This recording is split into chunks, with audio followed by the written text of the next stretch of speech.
Armchair commanders, we call the shots. From our living room thrones where the action's hot. We're the generals of fiction, the masters of war. In silver screen battles with buttered popcorn. Armchair commanders, armchair commanders. See, one's you're tired as a dog, and the other you're just tired as a human regularly. I guess I never associated dogs as being like extraordinarily tired. I would imagine like, oh man, that dude's like cat tired because those fucking things sleep 2/3 of the day. But Dog tired, like, I don't know. Have you ever seen a dog that's tired from working sleep and nothing wakes them up? Whatever. Anyways, welcome to the Armchair Commanders podcast. My name is John. And I'm Jack. And it has finally come. Our 100th episode. Its arrival was foretold by basic math. It has. You know what that means? Bitches. I don't give a shit if we get canceled now. I made it to the 100 mark. Yay. Yay. Next, it's Armchair Commanders podcast, the movie. We'll show Hollywood how it's done. Mm-hmm. So we have a very stellar war film choice today in honor of 100, which Jack can tell you I was not exactly over the moon with going with this particular choice, but he wore me down. Goddamn right, because it's an amazing movie. I mean, yeah, in after rewatching it, like, yeah, I would definitely classify South Park Bigger, Longer, Uncut as a war movie, but also South Park is not exactly what you would imagine or have come to mind when you think war film. But it is a war movie, correct? Yes, I would almost say it's more of a war movie than Team America. Bold. I know, stunning and brave. Very. What makes you say that? Because there's an actual stated war in this. Team America is like, yeah, they're fighting terrorists, and then they have their little adventure in North Korea. But I don't know. It comes off like Team America comes off more like secret agent-ish, you know? Yeah. But this one, it's America is literally waging war on Canada. Something I might add is aged very well. Yeah, it did. It has not. Nothing in it has really gone to the wayside. Yeah, these are dark times we live in. So, what made you go with this movie choice, other than it being a quote unquote war movie? Because it's a great one. I love South Park. I couldn't really think of a better 100th anniversary movie. The whole, looming war with Canada thing was just the cherry on top. Are we having a looming war with Canada? We ain't helping. I don't know. I've lost track of all the people we made mad as a nation. Yeah, it's also tiring. It's also tiring. I gotta say, I forgot that it was a musical, so it took me a minute to get into the proper mindset for it. How much alcohol did it take? 1.5 bottles of wine. Usually when you say that, that's what you mean, is it takes some alcohol to get you warmed up to it. Yeah, well, and here's the thing, I love South Park, and I love the creators of South Park, and obviously they both are real big into musical theater and whatnot, especially, given the fact that, they've produced quite a few different musicals, and there's always been musical influence within the show of South Park. Not to mention they won a shitload of Tony Awards several years ago.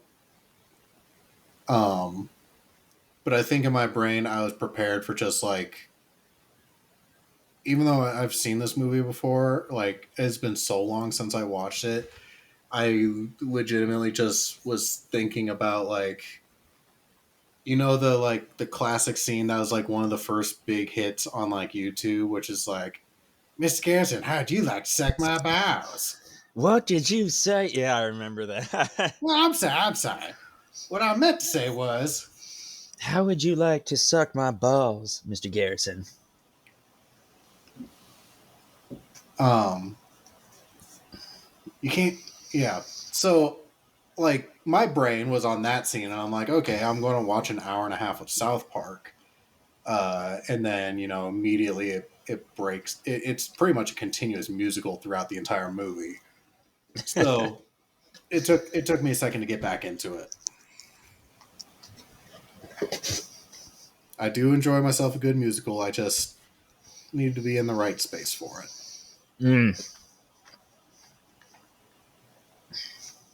Understandable. You know, musicals are just the highest form of entertainment. The second highest is miming.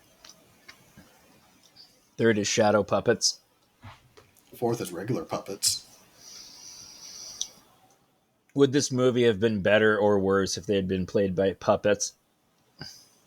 I mean, besides the fact it wouldn't have worked as a puppet movie, or you mean like follow the entire storyline but with different characters? Like, if everybody were puppets. Ooh, what about Muppets? South Park Muppet mashup. Mm-hmm.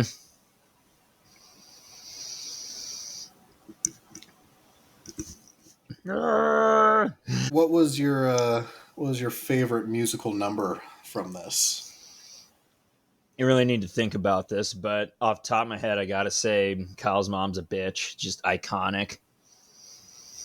That is a classic. I personally was a fan of the La Resistance. Although you die, La Resistance lives on. The mole. Yes.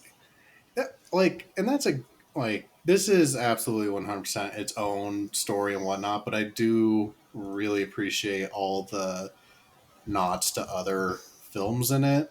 Like La Resistance is, a nod to fucking Les Miserables, and then, you know, the fucking mole is always like a character in a lot of war films, like the partisan asshole dude.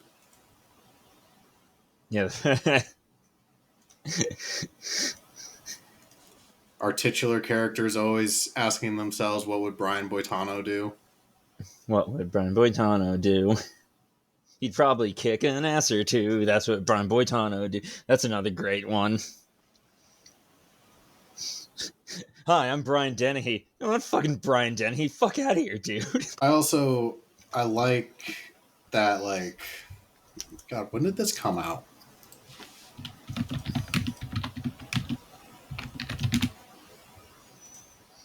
Okay.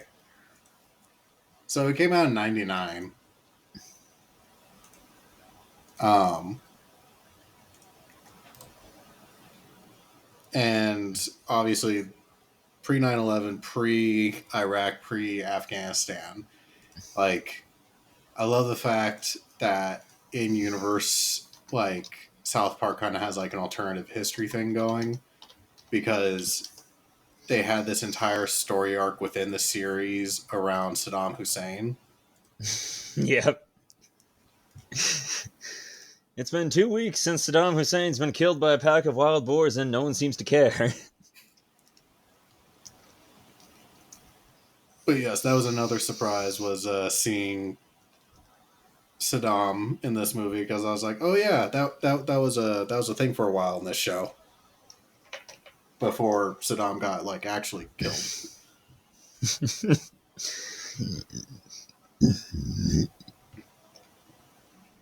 the March of War brought to you by Snacky S'mores. Yes, the commercialization. The devastating bombing run that affected only the Baldwin residents. You missed! All the Baldwins are dead. Did the creators of South Park ever establish why it was that Saddam Hussein has a flappy head like Canadians? I think maybe there is an episode where he like takes control of Canada, but I don't know if it's explained there. Why does Saddam have a flapper in South Park? No. It's not what I wanted. Let's see. So, top comment from Reddit. This is from the r/South Park. Finally, some believable sources. Top comment. So, it's a picture of Flappy Head Saddam as he's in hell. Because where was he supposed to go to? Detroit. Why was he voiced and animated like a Canadian character? Top comment. Hey, relax, buddy. That's it. Where would he have been voiced and animated from? Detroit? Good enough for me. Because Iranians are the Canadians of the Middle East, and then someone replied, he's from Iraq. And then, yeah.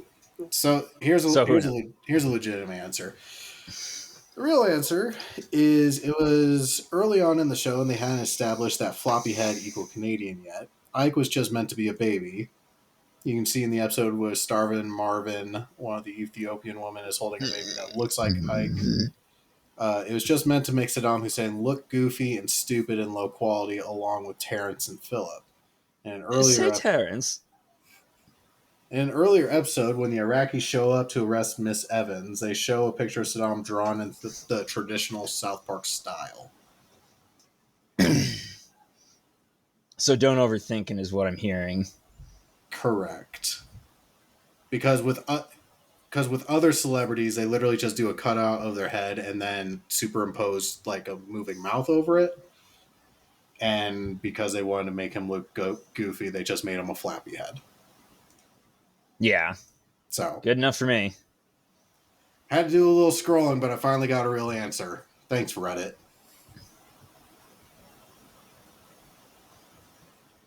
Yeah, well, we got there. My question for you, Jack. My answer? Would you join the United States military just to see one USO show? Is it Big Gay Al? Big Gay Al! Oh, but we haven't rehearsed. Sing the fucking song! Again! Oh, I can't wait for my first shore leave so I can get some fucking poontang.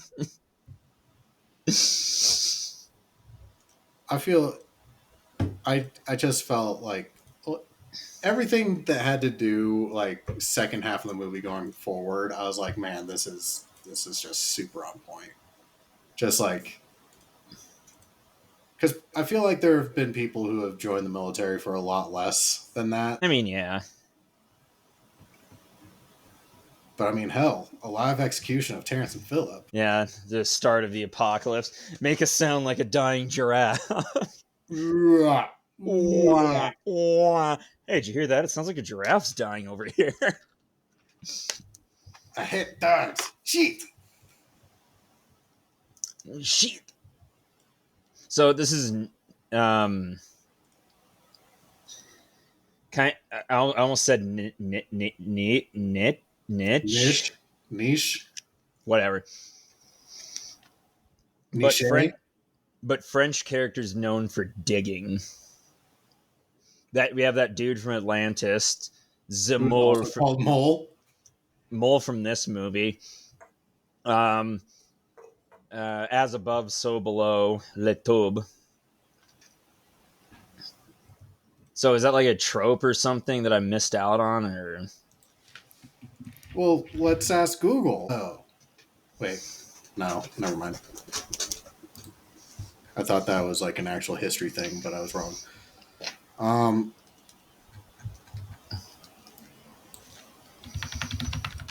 Frenchman, mole, pop culture. Okay, now from r/explain the joke. Reddit's really fucking pulling some weight here today.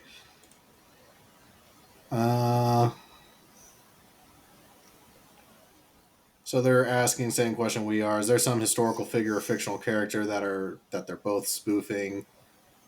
Or is there a general stereotype I'm not aware of?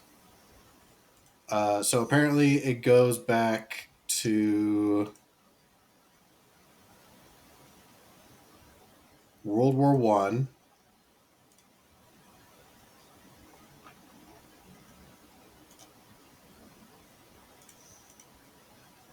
Due to the fact that the French dug a lot of tunnels and trenches, which, okay. Yeah, well, so they weren't the only ones.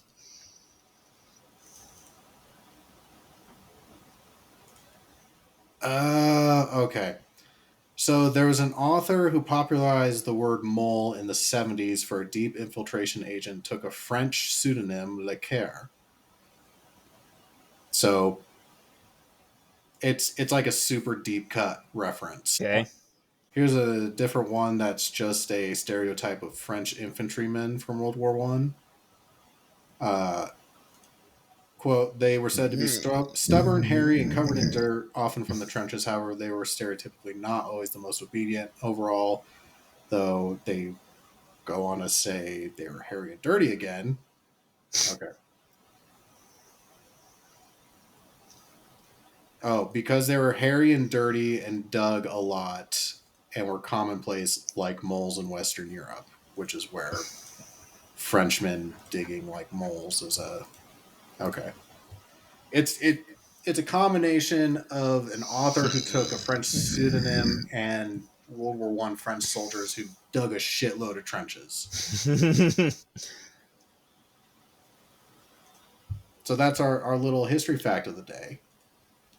That any mole character is inspired by World War One. Right, good to know.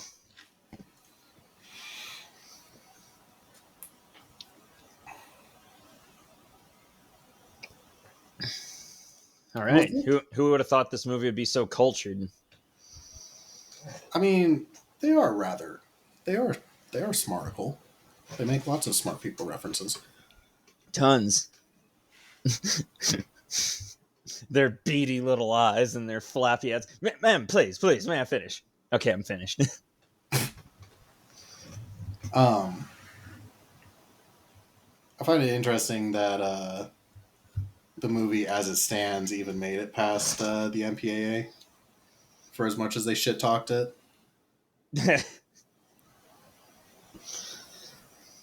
I'm pretty sure they mentioned in that movie I always bring up this film is not yet rated. Well, I know they had to resubmit Team America a bunch of times before. I don't even think MPAA actually cleared Team America. I think they gave up on it. So after several revisions,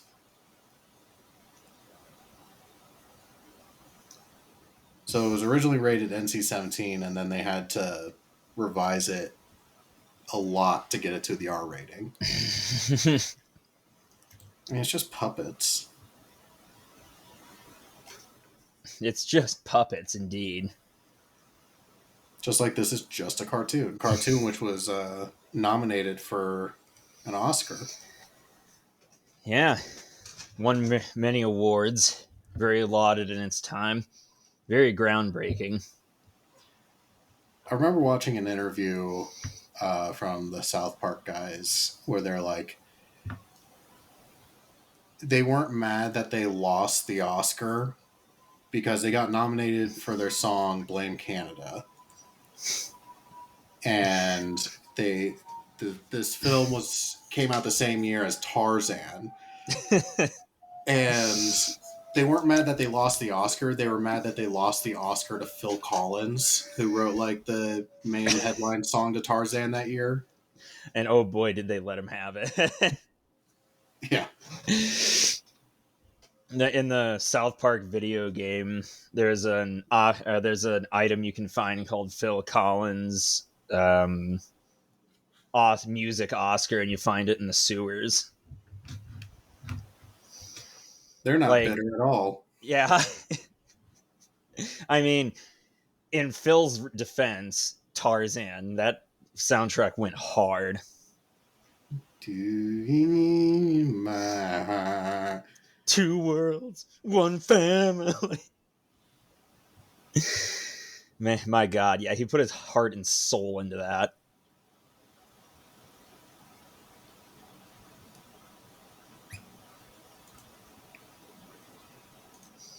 Man, and I also find it interesting that the effect that this movie had on South Park, the series just as a whole. So like there's another interview I watched where they were talking about the fact that they were so overworked and overtaxed because they were expected, like they had a deal to do this movie, but they were still expected to pump out a regular season. mm-hmm. So like they're basically double timing it. And although I for one, I love pretty much most of South Park, especially earlier episodes. But they're like one of the episodes that they have stated pretty vehemently that they hate was Sexual Harassment Panda, and I think that's a terrific episode. Yeah, it's one of the best. Like, Yeah, they're like, we had no idea what the fuck we were doing. We were just so tired from doing the movie that we didn't really give a shit during that season. weren't they just like severely hungover too? Because the production for Sexual Harassment Panda was right after the premiere. Yeah. But yeah, like I read a bit about the South Parks they don't like, and the common theme was that they basically don't like in retrospect, don't like the first two seasons. Which, okay, fair. Like, look back at yourself 10 years ago. Do you cringe? Yeah. Yeah. Well, I mean, also think about like, they're 25 plus years of doing South Park now.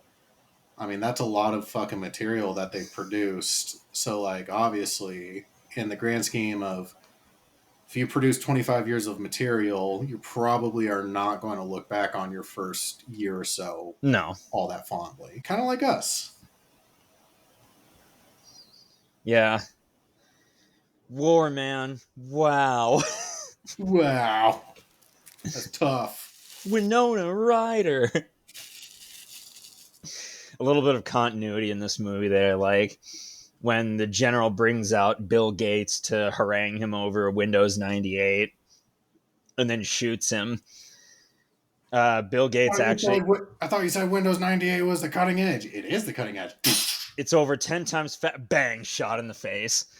But the season after this movie was the what the fuck was that called? It's that monocycle that Garrison builds to bankrupt the airports, where you essentially control it with a cock in your mouth, and the safety is one going in your ass, and like you're jacked too off for speed and direction. But anyway, it's that one. And Bill Gates shows up as the panel of investors to his technology, and you see a bullet hole in his forehead with a Band-Aid over it.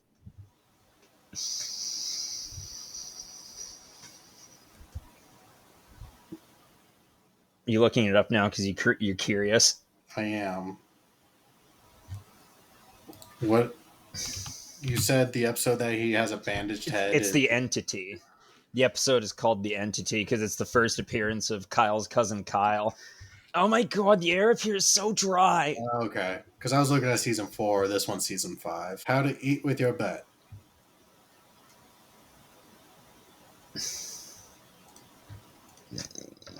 So Google's like, well, if you look this up, other people commonly looked up these other episodes, which was How to Eat with Your Butt, Kenny Dies, and Proper Condom Use. All classics. Hello there, children. Hey, Chef. Chef, what would a priest want to put in our butts? Goodbye. R.I.P. Chef. God damn it, why you little crackers always come to me with your problems? Can't you talk to your goddamn parents? I have to say the fucking chef line in this movie is probably, for me, it was like the funniest fucking thing in the world. So, you know, the general is going over their battle plan for when they invade Canada. Um, and they're like, okay, we're going to have all the black people up in front, like very obviously racist, Group you know, A. yeah, group A. Um, and like it pans over to Chef sitting with all like the only other black people in the crowd. And he's like, "What the fuck?" Like, and the greatest sentence said in this entire movie, at least for me, is, "Yes, I have a question. You ever heard of the Emancipation Proclamation?" I don't listen to hip hop. Yeah, that's. I was like, that's fucking hilarious. You're the all important human shield of this operation.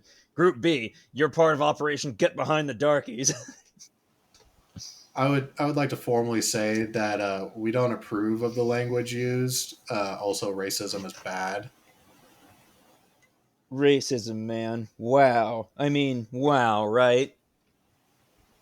Racism is bad. Mm-hmm. Say it, Jack. Anyway, the cinematography of Oh this my movie fucking is. god. I'm kidding. Okay, fine. Racism is bad. Racism is bad. Thank you, Jack. You're What was still that? grounded, What was mister. that? Yeah, what? Nothing. Fucking the gag of early South Park with Mrs. Crabtree coming to pick up the kids. It's like, get on the bus! Don't rush us, you dirty skank. What did you say? I said I need to clean my dirty fish tank. I'm sorry. Just that reminded me of that.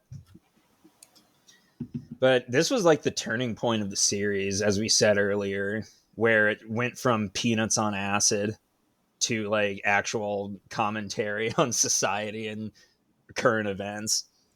I mean, it was also kind of like the turning point in their animation style, also, where they went from like actual stop motion, you know, paper mache or cutout paper to actually using like computers and stuff. Now, the first episode, the pilot was the only truly stop motion one. Everything after that was animated differently. I forget what they switched to, but yeah, it's a noticeable change.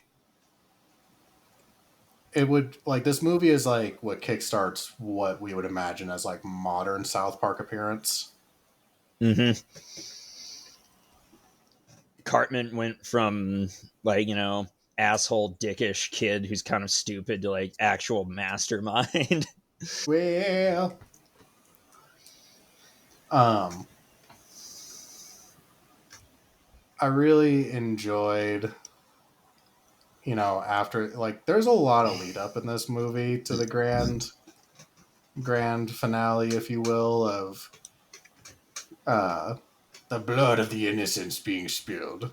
Like for a war movie, it's a hell of a plot point to be like, okay, there's a war going on. America's declared war on Canada. Okay, that's silly, fine, or even as an alternative history standpoint, like, okay, cool, we can play with that. But like the fact that there's an entire storyline of, yeah, if Terrence and Philip die, like that's going to enable Satan to come and like subjugate the world. Like that's one hell of a turn, but also the fact that just they got it in there and it didn't feel shoehorned. I honestly was impressed by.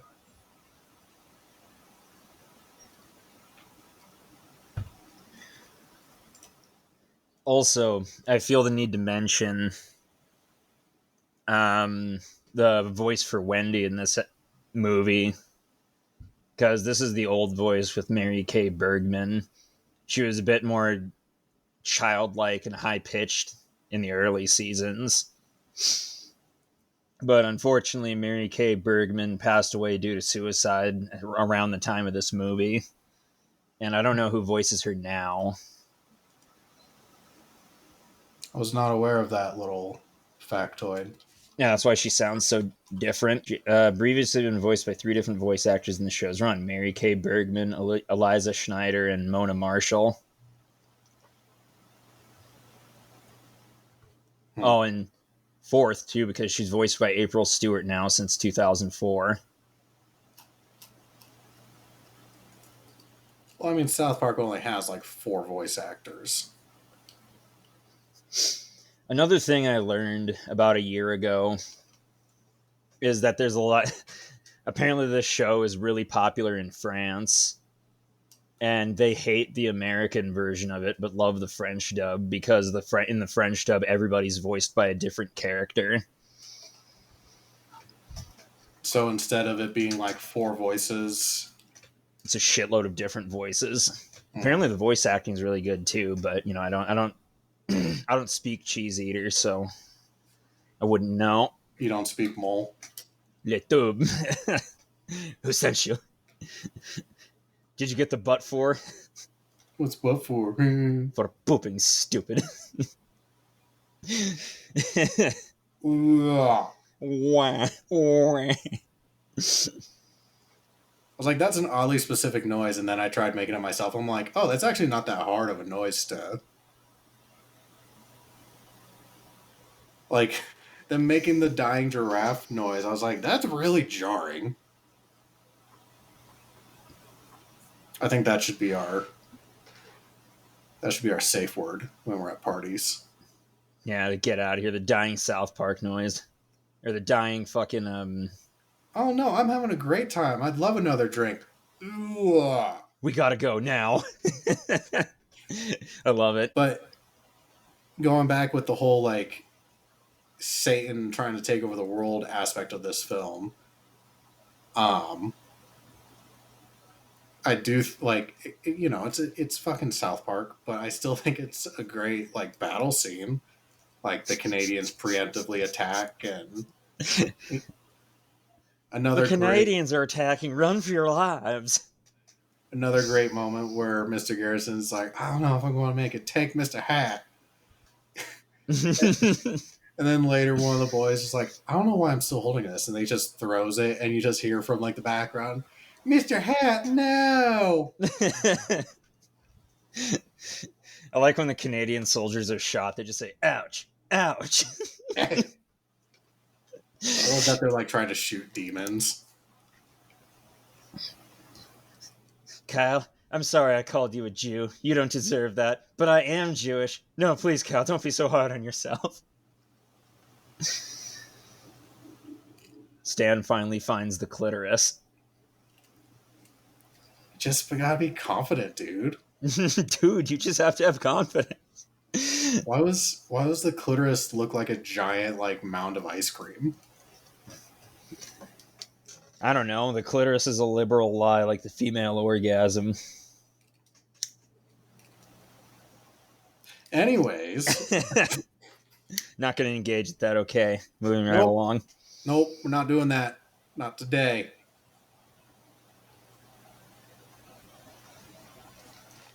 What was your favorite song? I already told you. La Resistance. I thought for sure you'd be a Brian Boitano guy. That is a good... that is a good song. Oh, yeah. Another fun fact for you. When Kenny was without his hood, he's voiced by Mike Judge. Oh, was not aware of that. Also, I found the face reveal for Kenny to be wildly underwhelming. I mean, we're kind of spoiled on it now, though, let's be honest. But back in the 90s, that was a huge fucking deal. Kind of sad that they went away from Kenny dying all the time. Yeah, but when he does nowadays, it's just... it hits, you know?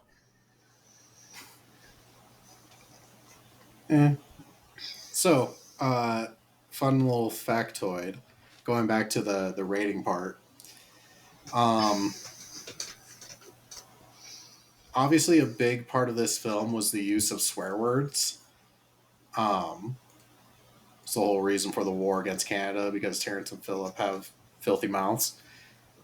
Which I totally expect, like, the part where they install a microchip into Cartman's brain and it shocks him anytime he swears.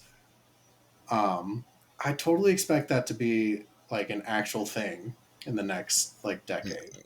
Like it's meant to be a fucking joke in '99, but like It yeah, it's a reference to Clockwork Orange when the character goes underneath through the Ludovico technique and he becomes averse to violence and sex, but also unintentionally averse to Beethoven, who's his favorite artist. Man, find a new artist. is Clockwork Orange a war movie? No. But it's a man's war against society and his self. Oh my fucking god, no. But I have put up with enough of your shenanigans. what shenanigans could that possibly be, Jonathan? Whatever could you mean? I'm going to make you watch Sergeant Stubby if you keep this shit up. Okay, yeah, that'll sure teach me a lesson. It'll straighten me out. I mean, what else can you do to me that you haven't already done? You made me watch U571, that other movie I don't like that I can't remember the name of. And that other movie, and that other movie. And that other movie. And that other movie. And that other movie. Made you watch that pigeon movie. Yeah. Yeah. Anyways, swearing, big part of South Park, bigger, longer, uncut. The MPAA was going to give this film an NC-17 rating. Not surprised. If it's one of their metrics, if at least 400 swear words are used in the film. That's a specific number. In this hour and 20-minute long film, they used 399. Oh, that's just perfect. Well, I mean, I suppose there's also some debate over what counts as a swear word. Would they count there's a time where Cartman's like, "What? I can't say this." Shisa. Now say Montana. Now say horsefucker. No. See, it worked. But yeah, the V-chip was an actual product, if I recall correctly, in the 90s to install on your like digital TV set, and it like automatically blocked naughty programs. Scrambled porn. And they were satirizing it as a way to control your children. Speaking of controlling children and naughty programming, oh boy, you should be glad or should be happy to know. So for our listeners who maybe have not caught it, it's a story that's been told a couple of times, but Jack used to watch scrambled porn on his TV as a youth, and to hide his misdeeds, like if his parents like came barging into the room, he would change the channel, and the next channel was Maury. Yep. Oh, it was almost always without fail Maury. I can't remember of a time where it wasn't Maury Povich. So during the day, I leave Tux out because she's geriatric and doesn't, like, she's not a problem. But Dottie, still being a puppy, will destroy everything in sight. So when we have her crated up, what we do is we turn the TV on just so there's, noise. And it kind of helps her with, not being stuck in a crate for a good chunk of time. Like the noise of people talking helps her not like bark and whatnot. Well, I didn't realize this. I don't know what channel it is, but Maury Povich is, despite him having passed many moons ago, Maury is still playing strong. Because that's good to hear. Well, I turned it on. I just turned the TV on and like left for the day. And like when I left, it was just some true crime doc, like in like 2020, some shit like that. And I get home and it's fucking Maury. And I swear to God, Dottie loves Maury like more than anything in the world. Like I have a white trash dog. Like so every day I come home and fucking just Maury's on the TV. And it's the same, like it's always a different person, but it's always the same thing. You know, whatever, I do what I want. I almost texted you that day because there was literally an episode where there was this teen girl who was engaging in prostitution or something, and like she came on and like everybody's booing her. She's like, whatever, whatever. I'm like, is this the one that South Park is referencing? And then I actually started watching Maury myself because I was like, you know, I got drawn into it. And that's like every teenage girl on Maury is that it's that whatever, I do what I want. It kind of reminds me of that one time in college we both took that alcohol class. No, it was like an addiction class, and it was that woman that huffs Air duster. Fucking air duster. Pause your thought. I'm going to shit my pants. Wish me luck. Good luck shitting your pants. I don't know why you need my blessing for it, but get out of here. Doot doot doot doot. Mana. Doot doot doot. Mana. Doot doot doot doot doot doot. Mana. So lime in the coconut and mix it all up. Put the lime in the coconut, then you feel. Put the lime in the coconut, then. Sorry for that brief interruption. Who would have thought that having lobster from a food truck would not have worked out for me? Yeah, what'd you wash it down with? The food truck lobster? Yes. Just some Diet Coke. But as far as what I'm drinking right now is some Stella Rosa peach wine. Ooh. So I have wine, but now I have no wine. I am drinking Mellow Yellow and more McQueen and the Violet Fog gin because I was too tired today to go out and get beer. Fair. Sure beats the hell out of air duster. So continue your thought of. But yeah, and she does the whole "I'm walking on sunshine" thing.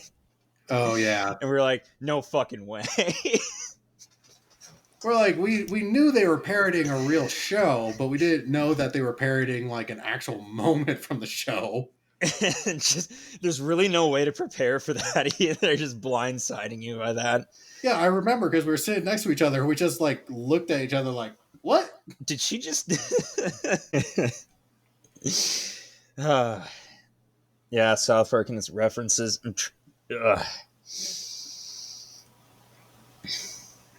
I don't know how. I guess my thing is, supposing that your girlfriend or your significant other was you were under the impression that she slept with 17 other guys, and like your 3 kids were actually fathered by 3 different dudes. Is that really something you bring to daytime television? That seems like a therapist or a lawyer trip. I'm sorry, what are you talking about? Maury. I mean, you do realize most of it's almost certainly fake, right? What? Yeah, I know. I just blew your fucking mind that reality TV You mean isn't... Shinball Boy wasn't real? Oh no, he's real. Absolutely real. But did I tell you one of my friends who will be anonymous, one of his on again, off again girlfriends for years was on one of those shows. I think it might have been actually, no, it was Jerry Springer that she was on. And she had to play the part of the girl sleeping with another girl's boyfriend. And like they brought her out like, we have your husband's mistress with us tonight. Here is so and so, and then the crowd boos her, and she goes out on stage in a skimpy dress and is like, "Yeah, I fucked your husband," and then she gets a cream pie in the face from the other woman, and it's just a whole fucking deal. But I hope we got a decent amount of money from it. She did get paid, but they also would like said they would give her like this goodie bag or extra pay if she showed her tits to them, but she wouldn't do it. Sounds exploitative. This is before, I think it's worth mentioning, this is before the Me Too movement. Yeah, that's fair. I do. I was kind of blown away. So like, I got tattooed by Oliver Peck a while ago, like a couple years. And for those who are unfamiliar, Oliver Peck, tattoo artist, he is a judge on a show called Ink Master, which, if you don't know what Ink Master is, just turn on fucking Spike. I mean, Paramount, whatever the fuck it's called now.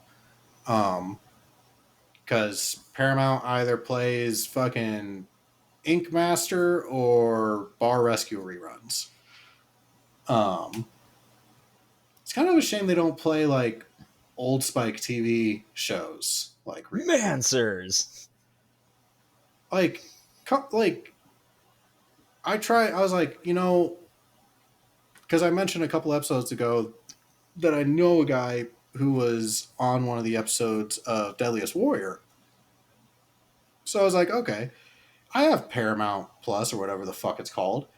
I'll hop on there. Like, Paramount bought out Spike TV. Like, they should have Deadliest Warrior. I could see why they wouldn't have, Mansers in their fucking digital catalog, but they should have Deadliest Warrior, right? And like, no, like most of the OG Spike TV shows are not on Paramount Plus, despite the fact that they bought that channel out.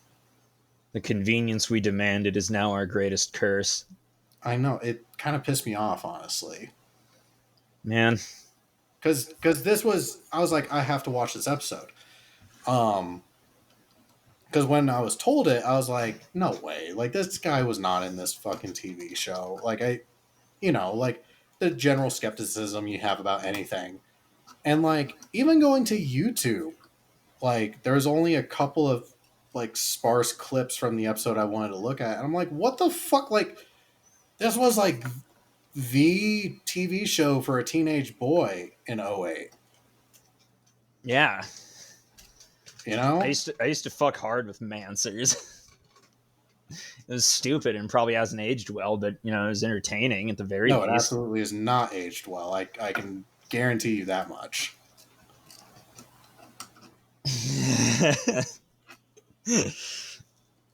But yeah, and then there's this whole fucking custody battle that the companies have over South Park and their streaming services. They made an entire movie about it.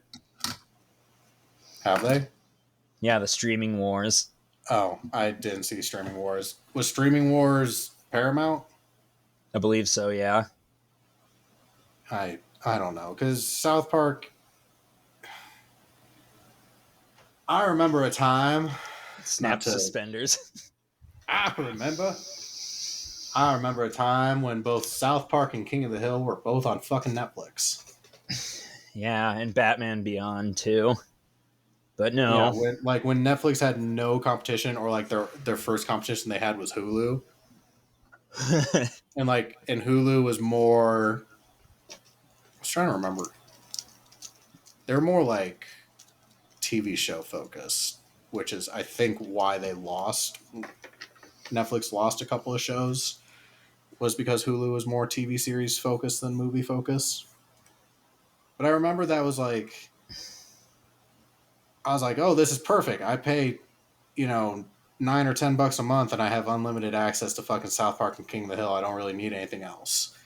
And then, I logged into Netflix one day and they didn't have fucking either of them. And I was like, I'm going to cancel my fucking subscription. Like, what the fuck? Now, don't it always seem to go that you don't know what you got till it's gone? They now put up paradise and put up a parking lot. The paradise. But no, now I pay a fucking Netflix subscription and I steal a Paramount subscription. I pay an HBO subscription and Apple Plus and fucking YouTube TV and Disney Plus. And oh my fucking God, why do when will it end? I could stop. That's one of my most boomer opinions, is just enough with the fucking streaming services. Like, all we did was, it's like, remember like when like dish packages first came out, where it's like, well, if you pay this much a month, you get this many channels, and like, but you're still just dealing with regular TV. It's just how many channel choices you had. And then like, oh, I got a DVR, so I can just record shit and then watch it later and skip through the commercials. I can remember TiVo. Never had TiVo, but yes, I remember it. I never had TiVo either, but I had fucking Do you remember Bevo? no. No, it's from the Bee Movie. It's actually a horrific disease. Anyway, continue. No, Sorry, I just had to sneak in that reference. No, I had DVR from fucking Dish Network. Yeah. Dish Network. Just all this early 2000s nostalgia you're putting me through. I mean, that's what making me watch a 99 film did to me. Look at what you've done. Look at what you've done to me. I remember 1999 vaguely, but I remember it. I remember what I was doing for the dawn of the new millennium. I remember being Obi-Wan Kenobi for fucking Halloween in 99. That's cool. Went skiing in was, Montana for the new year. Everybody else was Darth Maul. Nah, not you though. Good aligned person that you are. Pansy. Right. Even though Darth Maul had a cooler lightsaber. Bro. Is Star Wars a war movie? Yes, we've been over this, but we also talked that if we're going to do it, we're going to do it all. Chronologically? Yes, chronologically. Like 1, 2, 3, 4, 5, 6, 7, 8, 9? Yes, and the side movies. I kind of want to just skip 8. That I feel like that doesn't count. 8. So The Last Jedi, that's right. 8 is when fucking Rose was the character. Like, arguably one of the worst Star Wars characters ever. Man, yeah, and that whole movie was just a mess. Just why? Money. Money. What was your least favorite aspect of this film? Huh. I need to think of this.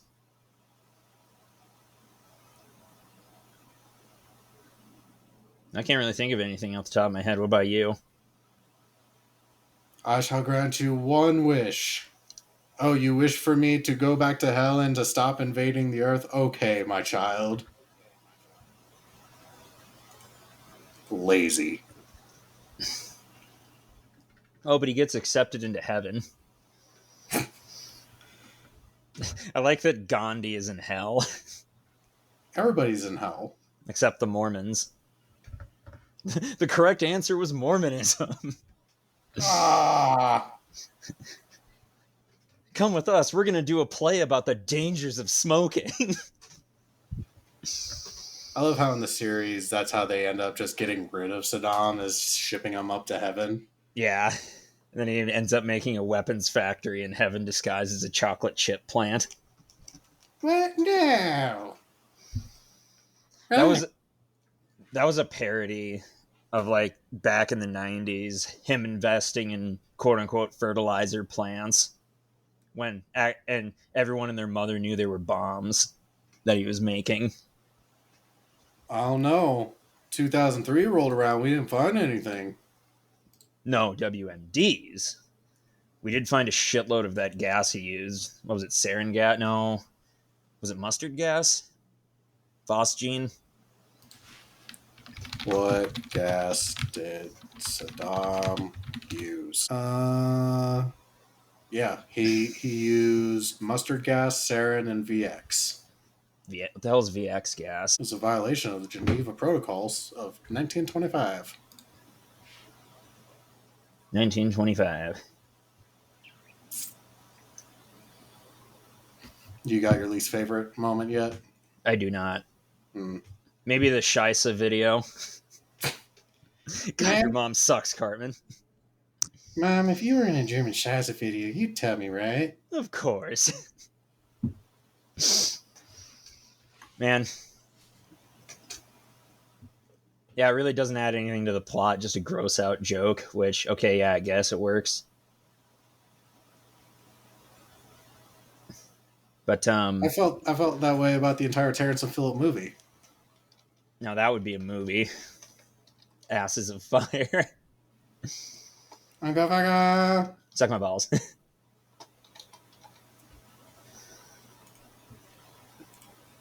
You want a hot take? I don't think Terrence and Phillip are funny. Fuck you, they're amazing. You're such an ass ramming donkey fucker.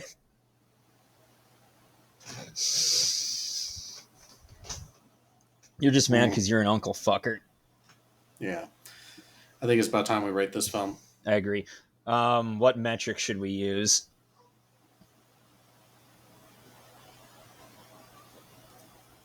I think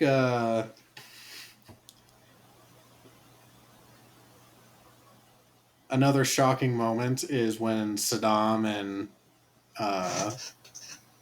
Satan are in bed together, because of course they'd be, you know, Saddam and Satan would be lovers with each other in hell. There's a moment that's also like shocking that I'm also surprised that the MPAA didn't fucking harp on them for, where they did like a lifelike picture of like a flesh colored dildo. And he just like sneaks it up from beneath the sheet. He's like, "Look what I got, Satan." He's like, "Saddam." Oh, that is just inappropriate. Just their depiction of Satan in an unhealthy relationship is just amazing. In 1999, too, a depiction of gay marriage. I love Satan reading the fucking like the joke about like the men are from Mars, Women from Venus. Yeah, the best-selling book. It's like, oh, this is really interesting. It says we have different communication styles. Like, you're supposed to be the Lord of Darkness. But I would say 1 to 5 MPAA approved dildos. So I'm gonna just get this out of the way. You know I'm gonna rate this 5 out of 5, right? I had a sneaking suspicion. Seems like your dog agrees with me. It's not my dog, it's the neighbor's dog. Okay. 5 out of 5. Pray tell why. It's a great movie. Groundbreaking. Absolutely harrowing depiction of the United States-Canadian War of 1999. And our continued... Yeah, and apparently that's going to be a big plot point in the coming season of South Park, is the war between Canada and the U.S. I thought you were going to say that's going to be a big plot point to U.S. history soon. Hell, maybe.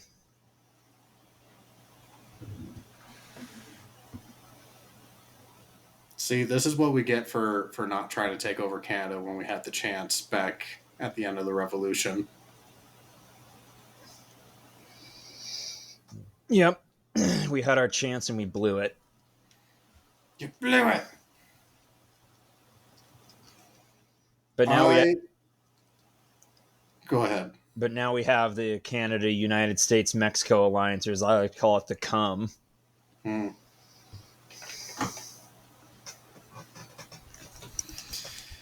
I would give this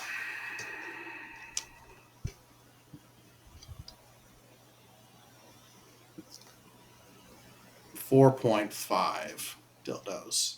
4 dildos and a dildo chode. Why is that?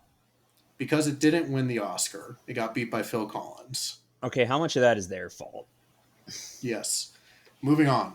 No, it is actually a good movie. Like, don't get me wrong, it's South Park. If you're not a South Park person, you're not going to enjoy this movie.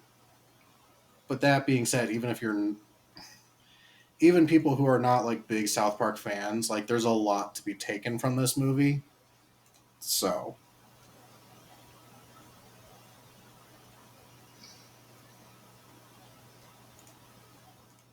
Okay. what does Rotten Tomatoes say? Now, Rotten Tomatoes gives this an 81% on the tomometer and an 88% on the popcorn meter. Hmm. I think it's a little better than that, but I get it, you know? I mean, 88% from the popcorn meter is pretty solid. Yeah, honestly, they're close to agreeing here. Yeah. Ugh. Yeah. Get that out of your system. Yeah. So, what movies we got next week? Let me pull up the handy dandy list because I am totally prepared for that. I got mine picked out. Oh, let's hear what you want. Wow, okay, fuck you too, buddy. What? You're ready. Let's hear what you want. But kidding. My pick is Hotel Rwanda. One hell of a 180 from this fucking movie. I know, right? I love doing that to you and our audience. Okay. You know what? Fuck it. I'm choosing Stealth. Is that the one with the rogue AI ship that they have to take down? Yeah, the completely unrealistic idea that an AI powered airplane would tweak out.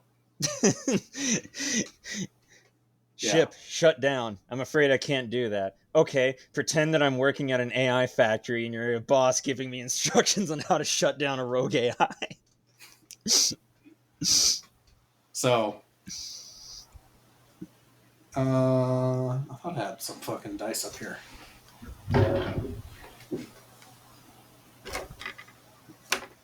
Here's what I want you to do. You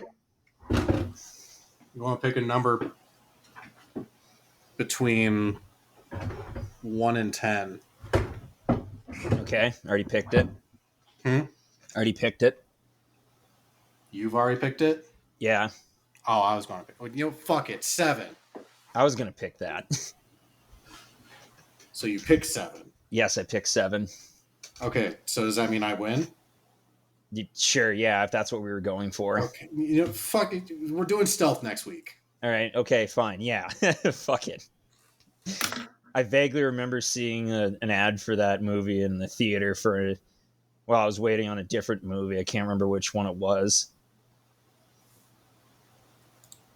It did have a really cool poster. And if I remember correctly, it also had kind of a bomb ass soundtrack to it.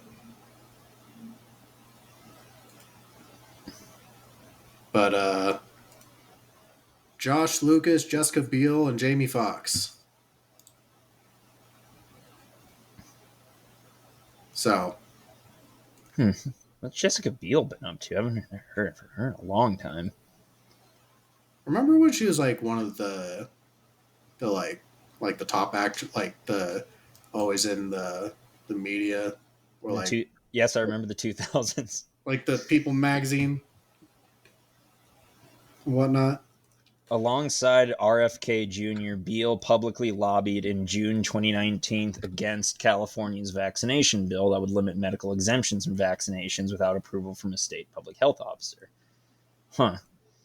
I also remember when she was married to Mr. Peanut Butter from Mr. Peanut Butter's house. I'm sorry, that was a reference to BoJack Horseman if you haven't watched the show. Haven't. Huh. She's married to Justin Timberlake. Huh. Well, I guess we're going to have all sorts of early 2000s things to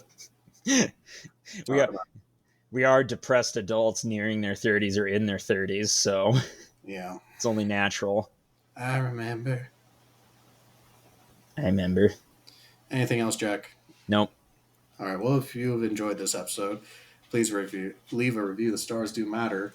If you want additional content from us, you can find us on Facebook, YouTube, Instagram, Discord, all those good places. Thank you, everybody, for joining us for our 100th episode. I mean, technically speaking, we've done more than 100 episodes if we wanted to count bonus Yeah, reel. but we don't like pet ants on this channel. Yeah, so this is numero 100. Yay! Yay! And thank you, dear listeners, for propping up our hobby. Yes. We Yes, still haven't got a sponsor. but we could. We could. They're 100 episodes down. There's still plenty of episodes left for there to sponsor.